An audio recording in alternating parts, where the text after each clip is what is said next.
감사합니다.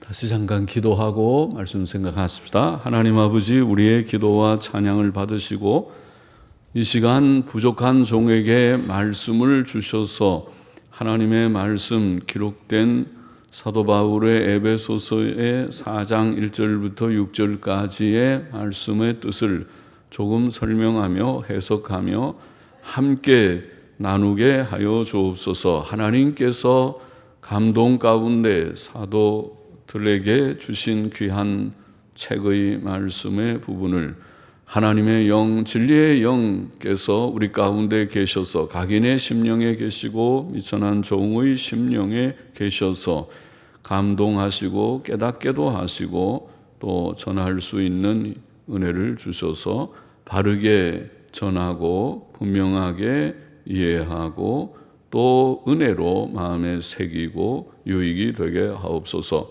예수님의 이름으로 기도하옵나이다. 아멘. 아멘.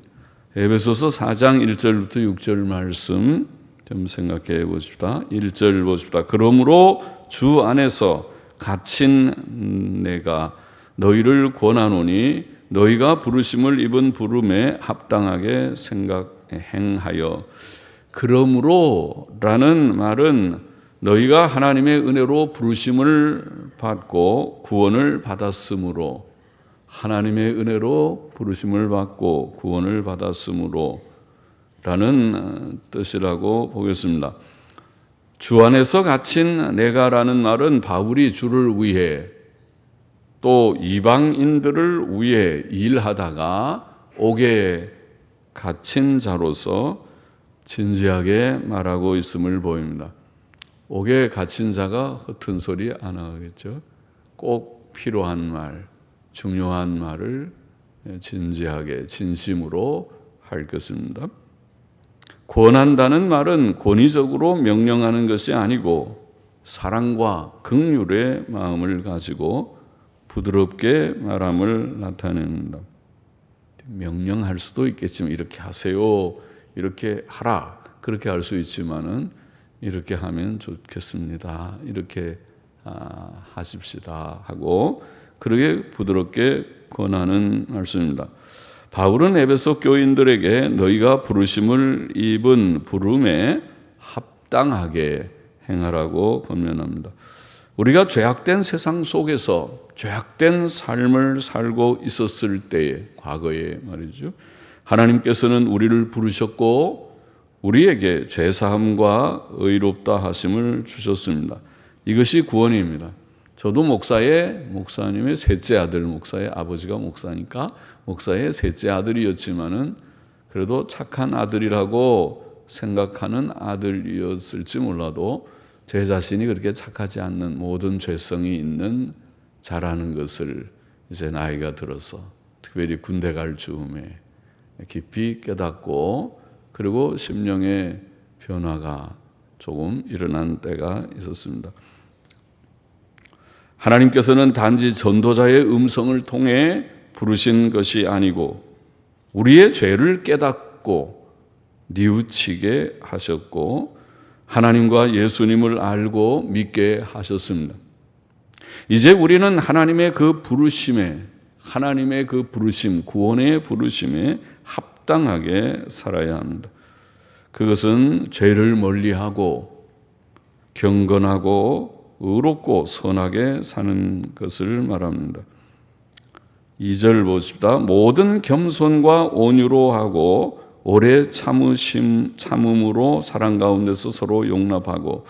자, 부르심에 합당한 삶에 대한 교훈은 꼭 여기에 몇 절만이 아니고 이제 하나님의 부르심에 대해서는 에베소서 1장부터 3장까지의 주 해석했다고 볼 수 있고, 하나님이 부르셔서 유대인이나 이방인이나 특별히 이방인인 우리들을 어떻게 부르셔서 놀라운 특권 있는 하나님의 한 백성이 되게 하셨는지 다 자세히 설명했고, 이제 부르심에 합당하게 사는 삶, 생활 교훈, 우리의 생활 윤리지요.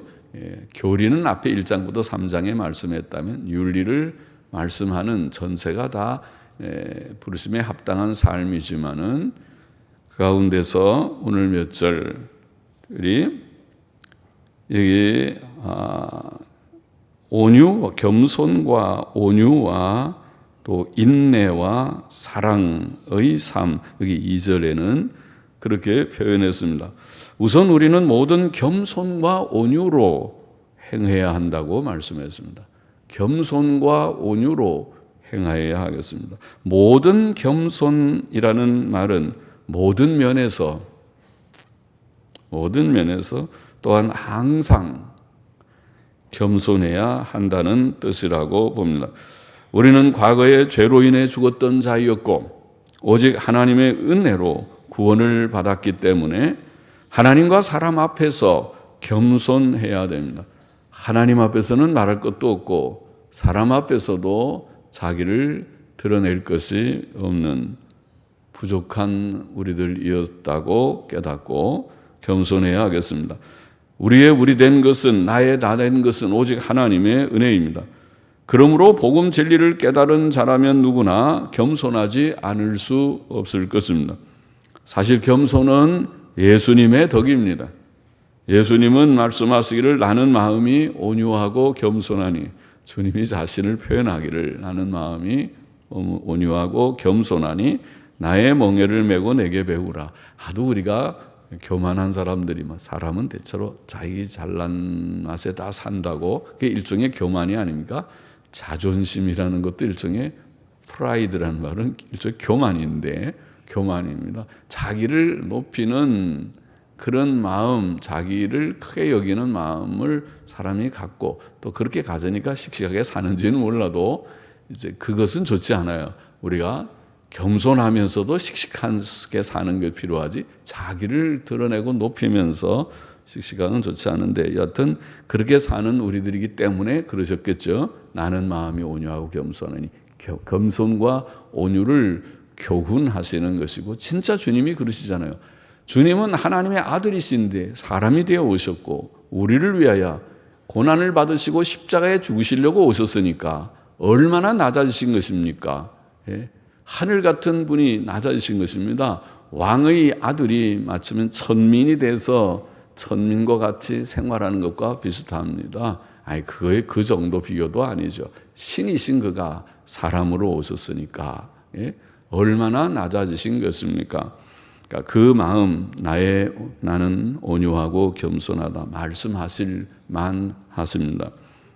바울은 그러므로 빌립보서 2장 6절 이하에 하나님과 동등되신 예수께서 자신을 낮추어 사람이 되셨고 속죄 제물로 죽으셨기 때문에 우리는 그리스도의 마음을 품어야 된다, 본받아야 된다고 교훈했습니다.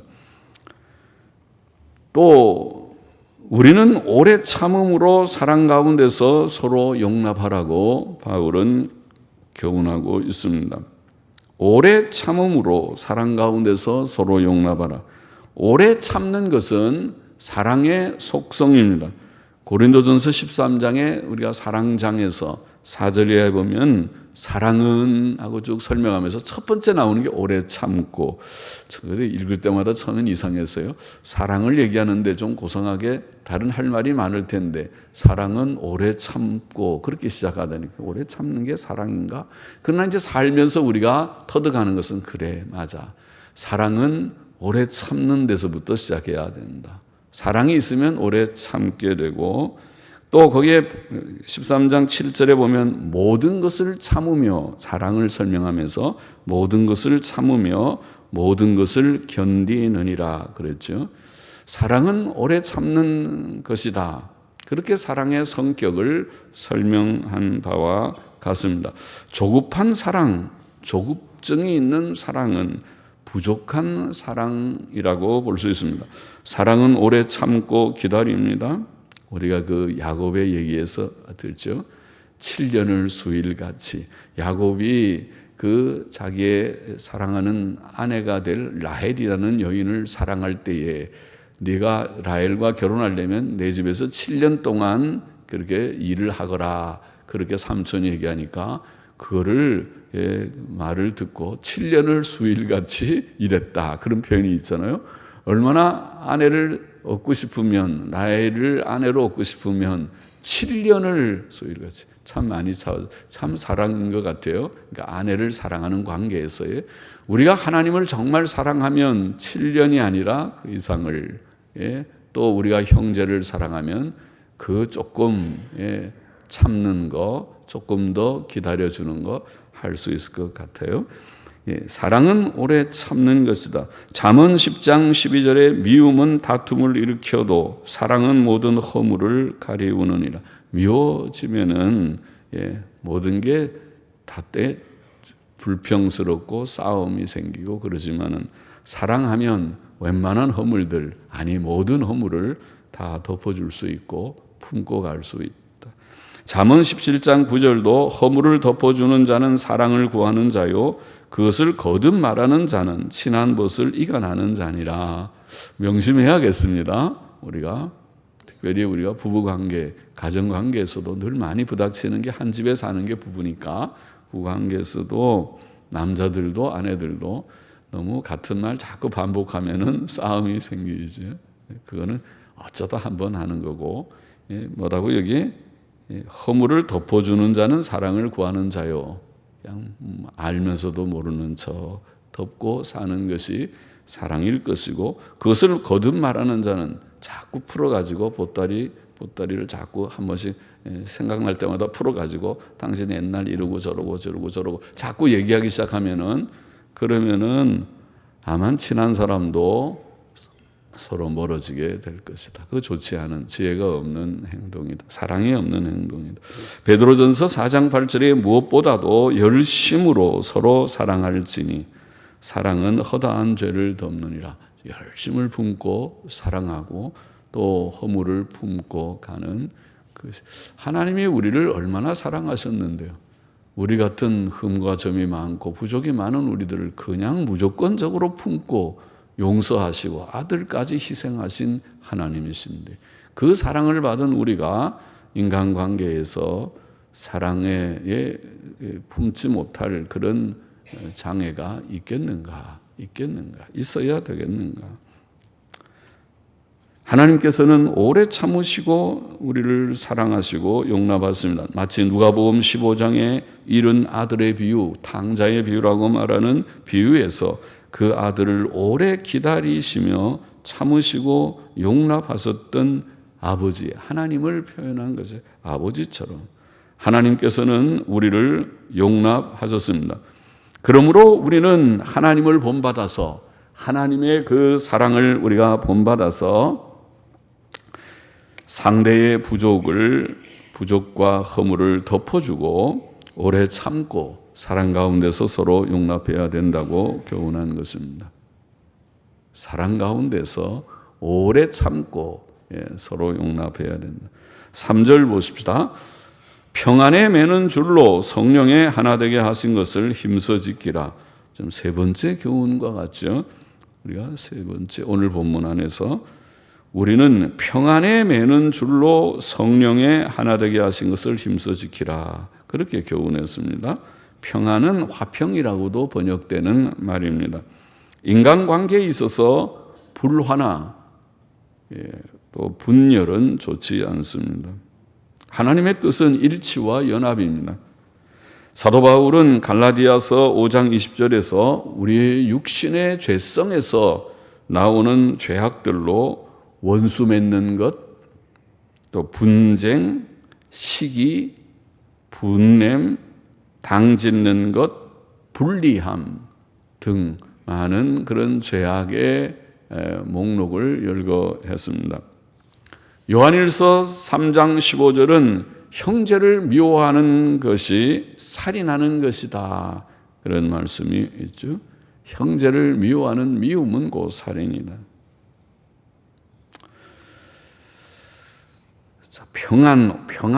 평안에 매는 줄, 화평에 매는 줄로, 화목하는 사이좋게 되는 매는 줄로 성령에 하나 되게 하신 것을 지키라. 성령에 하나 되게 하신 것이라는 단어는 성령의 하나이심, 하나가 되심, 하나이심 이런 단어를 썼는데 우리 말에는 성령의 하나 되게 하신 것 그렇게 뜻을 새겨서 번역해서 그런 뜻일 것입니다. 영어 성경 그냥 성령의 유니티라는 말이 하나 되게 하신 그런 어떤 개념이 확 들어오는 말은 아닐 것인데 성령께서 우리 속에 주신 한 몸 된 하나 되는 것을 지키라 그런 뜻이라고 보입니다. 성령은 한 분이시며 모든 성도는 그 성령 안에서 한 몸이 되었고 또 한 몸이 되어야 할 것입니다. 고린도전서 12장 13절에서 사도 바울은 우리가 유대인이나 헬라인이나 종이나 자유자나 다 한 성령으로 세례를 받아 한 몸이 되었다고 말하였습니다. 성령 안에서 한 몸이 되었다. 성령께서는 우리를 하나가 되게 하시는 영이시다. 본문에 힘써 지키라는 말은 사람의 연약함을 전제해야 합니다. 성도들도 사람이며 교회도 사람들의 모임이므로 교회가 분열하기 쉽고 성도들이 교만과 욕심과 미움에 빠지기 쉽습니다. 그러므로 우리는 성령의 하나 되게 하신 것, 곧 교회의 일체성, 하나됨을 힘써 지켜야 한다는 교훈입니다. 그러나 성경이 말하는 교회의 일체성은 불신앙과 오류를 포용하는 것이 아니고 믿음과 진리와 의 안에서의 일치와 연합입니다. 사도 바울은 고린도후서 6장 14절에서 너희는 믿지 않는 자와 멍에를 같이 하지 말라. 의와 불법이 어찌 함께하며 빛과 어두움이 어찌 사귀며 이런 말씀을 했죠. 그래서 그런 악이 아닌 것처럼 그냥 포용하면서 가는 것이 아니고 악인 것을 인식하지만은 오래 참아주고 기다려주고 회개하고 돌아오기를 기다리는 그것이 참된 그런 사랑이라고 말할 수 있습니다. 에베소서 5장 11절에서도 바울은 너희는 열매 없는 어두움의 일에 참여하지 말고 도리어 책망하라. 악을 우리가 분별하고 책망해야 되고 악에 내가 동참하는 자가 되어서는 안 됩니다. 예수님 믿는 성도들은 믿음과 진리와 의 안에서 그 대원칙 안에서 일치하고 연합해야 할 것입니다. 4절 보십시다. 몸이 하나이요 성령이 하나이니 이와 같이 너희가 부르심의 한 소망 안에서 부르심을 입었느니라. 몸은 그리스도의 몸된 교회를 가리킵니다. 그리스도의 몸은 하나입니다. 세상에 교회들이 많고 교파들이 많고 또 성도가 속한 교회는 각각 달라도 하나님께서 택하시고 예수 그리스도께서 피로 구속하시고 성령께서 인치신 자들의 모임인 교회는 온 세계에 온 역사를 걸쳐서 하나입니다. 모든 성도는 그 한 교회의 교인입니다. 택함받은 죄인들은 중생과 회개와 믿음으로 이 한 몸 안으로 들어옵니다. 연합되는 것입니다. 예수님을 믿는 자는 큰 죄를 짓고 회개치 않아 제명출교를 받기 전까지 다 그 한 몸인 교회에 속한다고 할 수 있습니다. 성령께서도 한 분이십니다. 성령도 하나이시다. 그는 하나님의 영이십니다. 그는 예수께서 십자가에서 이루신 구속을 택자들에게 실제로 적용하여 구원하는 자이십니다. 그는 죄인들을 중생시켜 구주 예수님을 믿게 하시고 그들 속에 계셔서 그들로 하여금 선하고 거룩하게 살게 하시는 자이십니다. 그는 모든 성도에게 보혜사, 곧 위로자, 격려자, 권면자이시며 교회를 인도하시며 잘못을 책망하시며 또 교회를 성장하고 부흥케 하시는 자이십니다. 이 세상에는 성령 말고 다른 영들, 곧 사탄과 악령들이 있습니다. 그들이 곧 미혹의 영들, 속이는 영들, 거짓말하는 영들, 이단의 영들입니다. 오늘날 은사운동에는 성령께서 하시는 일 같지 않은 많은 비진리들과 거짓된 요소들이 포용되어 있습니다. 성령께서는 진리의 영이심으로 모든 일을 성경 교훈대로 행하십니다. 그는 성경의 교훈에서 이탈하거나 성경 교훈을 넘어서거나 성경 교훈에 반대되는 일들을 하지 않으십니다. 참된 성령운동은 구약의 에스라 때의 부흥운동처럼 성경의 성실한 연구와 강해와 실천을 동반한다고 믿습니다. 성경의 충실한 해석과 실천이 없는 운동은 성령께서 행하시는 운동일 수 없습니다. 우리의 부르심의 소망도 하나이다고 표현했습니다. 소망도 하나다. 하나님께서는 우리를 미래의 소망으로 부르셨습니다. 우리의 소망은 예수 그리스도의 재림과 의인들의 부활과 새하늘과 새 땅곧 천국에서의 영생입니다.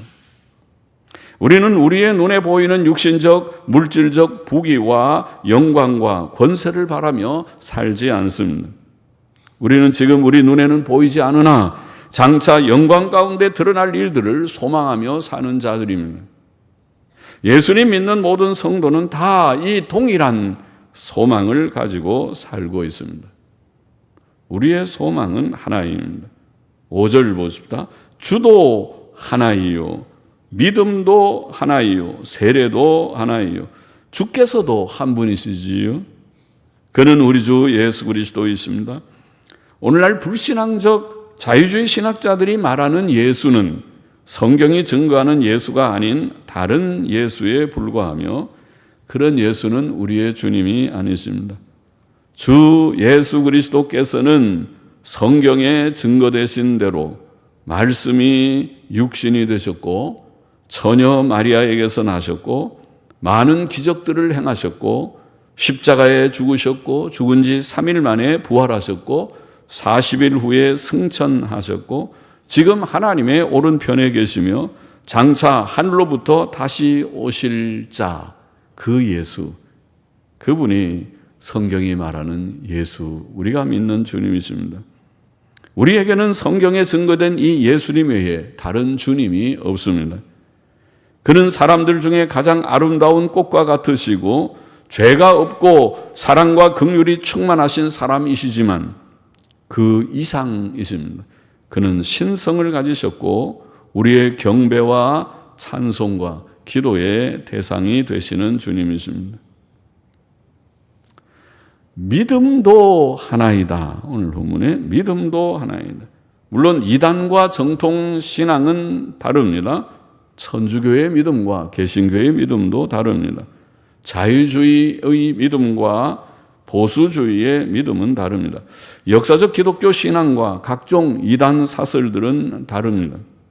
물론 개신교회들 안에도 교파들 간에 믿는 내용에 차이가 있고 한 교파 안에서도 작은 교리적 문제에 있어서 생각의 차이가 있을 수 있습니다. 그러나 적어도 개신교회들 내에는 신앙의 근본적인 내용에 일치가 있습니다. 역사적 개신교회들은 하나님과 우리 주 예수 그리스도에 대해 일치하는 믿음의 내용을 가지고 있습니다. 그들은 공통적으로 성경의 절대적 권위, 하나님의 삼위일체 되심, 또 예수 그리스도의 성육신과 그의 신성, 그가 처녀 마리아에게서 나심, 그의 대속, 부활, 재림, 그리고 예수 그리스도의 속죄 사역에 근거한 죄인들의 중생과 칭의, 마지막 심판, 죽은 자들의 부활, 영생, 천국과 지옥 등을 공통적으로 일치하게 믿습니다. 여기에 확실히 역사적 기독교회의 믿음의 일치가 있습니다. 세례도 하나입니다. 세례는 죄 씻음을 상징합니다. 죄 씻음은 예수 그리스도의 피로만 가능합니다. 그러므로 세례는 아버지와 아들과 성령의 이름으로 혹은 주 예수 그리스도의 이름으로 베풀어집니다. 그러므로 죄 씻음을 상징하고 확증하는 세례는 주 예수 그리스도의 이름으로 하는 세례 하나뿐입니다. 세례는 하나입니다. 6절 보십시다. 하나님도 하나이시니 곧 만유의 아버지시라. 만유 위에 계시고 만유를 통일하시고 혹은 만유로 말미암으시고 그런 뜻이고, 만유 가운데 계시도다. 만유 혹은 전통 보면은 우리 모두라고 돼요. 우리 모두 가운데 계시도다. 하나님께서도 한 분이십니다. 영원자존하신 참 하나님께서는 한 분뿐이십니다. 그는 태초에 천지를 창조하셨고 그 창조된 세상을 홀로 섭리하시는 자이십니다. 그 외에 다른 모든 신들, 천지를 창조하지 않은 또 섭리할 수 없는 신들은 다 거짓입니다. 오직 한 분 창조주 하나님만 참되십니다. 그는 성경과 이스라엘 역사를 통하여 자신을 계시하신 하나님이십니다. 만유 위에 계시고 만유를 통일하시고 만유 가운데 계시고, 만유는 모든 것 혹은 모든 사람을 가리킵니다. 하나님께서는 만유의 원천이시며 만유 위에 초월해 계시고 만유를 통하여 일하시고 특히 예수님 믿고 구원받은 우리 모두 안에 거하십니다. 자, 오늘 6절의 말씀의 교훈을 다시 정리해 보십시다. 첫째로, 우리는 하나님의 부르심에 합당하게 행하여 범사에 또 항상 겸손하고 온유해야 한다. 온유하라고 권면하였습니다. 이것은 예수 그리스도의 덕이다. 온유와 겸손은 예수 그리스도의 덕목입니다. 예수님은 마음이 온유하고 겸손하셨습니다. 우리는 예수 그리스도의 그 마음을 품고 본받아야 하겠습니다. 주님을 믿는다면 그렇게 해야 되겠죠. 주님의 또 교훈이 나는 마음이 온유하고 겸손하니 내 멍에를 메고 내게 배우라. 예수님 믿는다는 것은 예수님을 믿고 그를 배우며 따라가는 것인데, 온유와 겸손의 덕을 우리의 마음에 새기고 또 품어야 하겠습니다. 매우 중요한 덕목입니다. 훌륭한 성인은 우리 그리스도인의 덕은 한마디로 뭐냐 하면 겸손이라고 말했죠. 두 번째는 뭐냐 그러니까 또 겸손이라고 했다죠. 세 번째는 또 겸손이라고 말했다는 그런 말이 전해집니다. 겸손, 온유와 겸손은 정말 중요한 덕목입니다. 우리가 온유하고 겸손한 마음을 품으면 하나님의 큰 은혜와 복을 풍성히 받을 것이고, 그렇지 못하면 받았던 은혜도 다 쏟아버릴 것입니다. 사람이 하나님을 거역하게 되는 것은 바로 교만 때문입니다. 온유와 겸손의 덕을 가져야 된다. 또 그럴 때에 교회도 이 여러 다양한 배경에서 부름을 받고 예수님 믿고 구원받은, 성격도 다르고 쭉 우리의 자라온 배경이 다른, 우리의 사는 환경이 다 다른 사람들이 모여서 교회를 이룰 때에 이 교회처럼 복잡한 곳이 없죠. 세상에서는 이렇게 모이는 단체가 거의 없을 것입니다.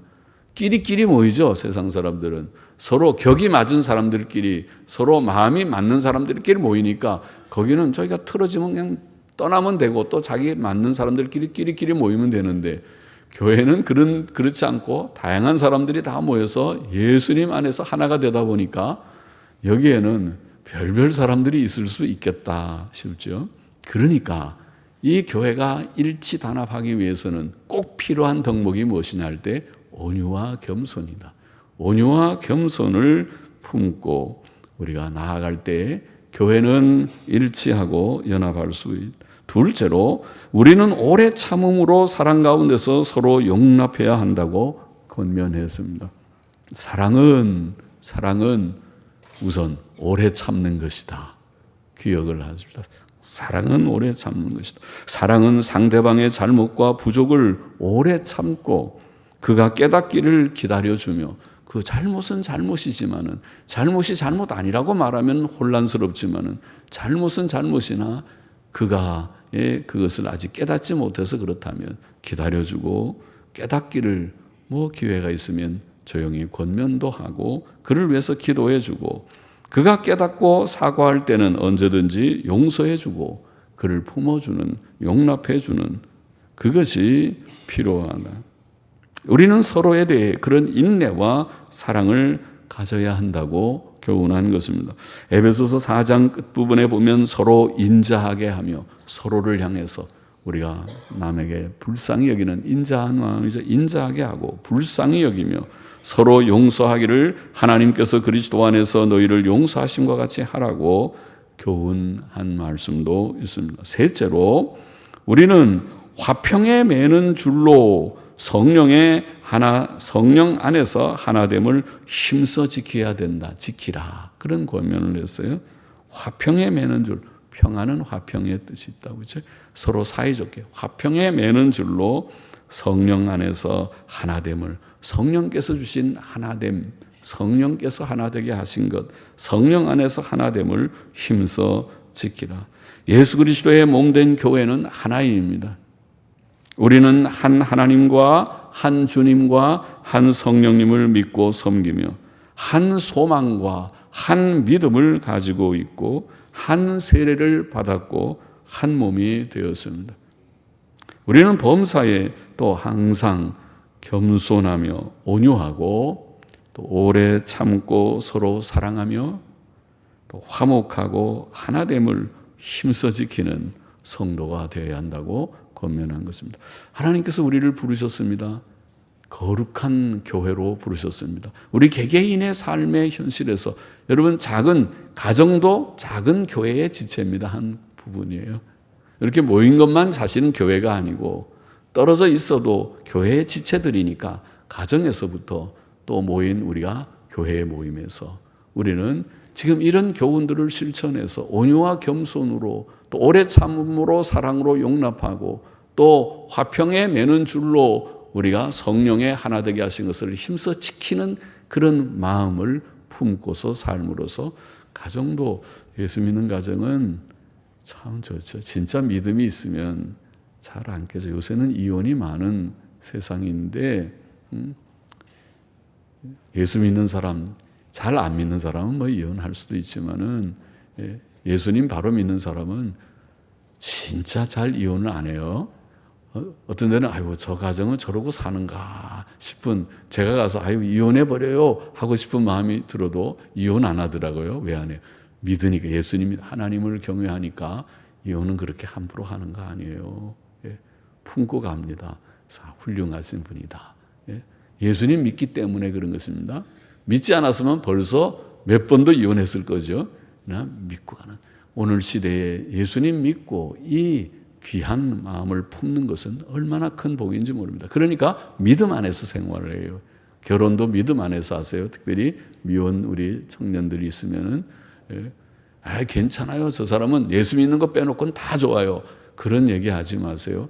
그것이 여러분을 불행하게 만들 것입니다.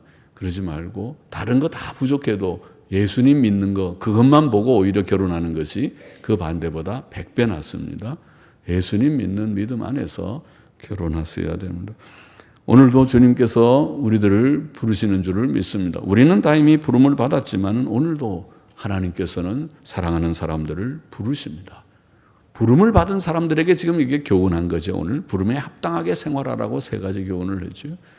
부르시는 하나님의 음성도 들려지기를 원합니다. 아직도 주께로 나오지 못한 분이 있으면 하나님의 음성을 듣기를 원합니다. 와라, 내게로 와라. 나의 아들 예수를 믿고 그리고 죄 씻음 받고 새 삶을 살아라. 내가 너의 모든 과거의 죄를 깨끗하게 해주고 의롭다고 해주고 영원한 생명을 주고 하나님의 자녀의 특권을 주리니 와라 하고 부르시는 주의 음성이 들려지기를 원하고 또 주의 음성을 다른 사람들에게 전하는 우리 모두가 되기를 원합니다. 기도하십시다. 하나님 아버지, 부르심에 합당하게 생활하는 생활 교훈을 주시면서 오늘 몇 가지 귀한 교훈들을 우리가 생각했습니다. 주의 온유와 겸손을 우리들에게도 주셔서 온유와 겸손으로 주님 무장하는 우리들이 되게 하여 주시고 또 오래 참음으로 사랑 가운데서 서로 용납하는 우리가 되게 하여 주시고, 또 화평에 매는 줄로 또 성령의 하나 되게 하신 것을 힘써 지키는 우리들이 되어서 우리의 가정들이 다 주 안에서 평안케 하여 주시고, 또 우리 교회가 주의 은혜로 든든하게 진행하며 세워져 가게 하여 주옵소서. 연약한 지체들을 주님 우리가 품고 갈 수 있는 그런 심령을 우리에게 더욱 주옵소서. 감사하며 예수님의 이름으로 기도하옵나이다. 아멘. 네, 아멘.